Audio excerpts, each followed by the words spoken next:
বৃহস্পতিবার এভাবেই সাইরেনের শব্দে কেঁপে ওঠে ইসরায়েলের রাজধানী তেল আবিবের আকাশে তখন গাজা থেকে ছোড়া M90 মডেলের রকেটের ঝলকানি।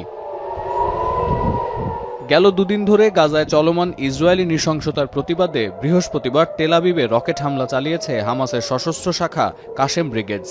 ইসরায়েলি প্রতিরক্ষা বিভাগ বলছে ওই রকেট ব্যারেজের 3টি রকেট তেল আবিবের আকাশসীমা পর্যন্ত পৌঁছায়, যার মধ্যে একটি প্রতিহত করেছে দেশটির আকাশ প্রতিরক্ষা ব্যবস্থা। বাকি দুটি জনশূন্য স্থানে আঘাত হানায় কোনো ক্ষয়ক্ষতি হয়নি।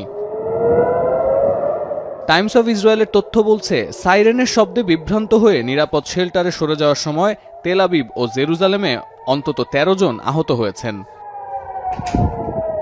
তবে হামাসের এই হামলার জেরে দ্বিতীয় দফায় বিঘ্নিত হয়েছে তেল আবিবের বিমান পরিষেবা। আল জাজিরার তথ্য বলছে, মধ্য ইসরায়েলে সাইরেন বেজে ওঠায় রাজধানীর বেন গুরিয়ন বিমানবন্দরের অন্তত 6টি ফ্লাইট অন্য এয়ারপোর্টে জরুরি অবতরণ করতে বাধ্য হয়। এর আগে বৃহস্পতিবার সকালে ওই বিমানবন্দর লক্ষ্য করে হাইপারসনিক ব্যালিস্টিক ক্ষেপণাস্ত্র ছোড়ে ইয়েমেনের হুথি বিদ্রোহীরা। গেল দুদিনে গাজায় 500-র বেশি মানুষকে হত্যা করেছে ইসরায়েলি সেনারা। অস্ত্রবিরতির শর্ত অমান্য করে বাড়ানো হচ্ছে অভিযান। এমন পরিস্থিতিতে একই দিনে ইয়েমেনের হুথি ও ফিলিস্তিনের হামাসের পরপর হামলায় আতঙ্কে পড়ে গেছেন ইসরায়েলিরা।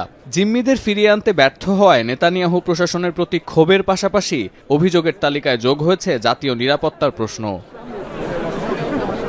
সতীর্থ কর্মকার, এখন বিশ্ব।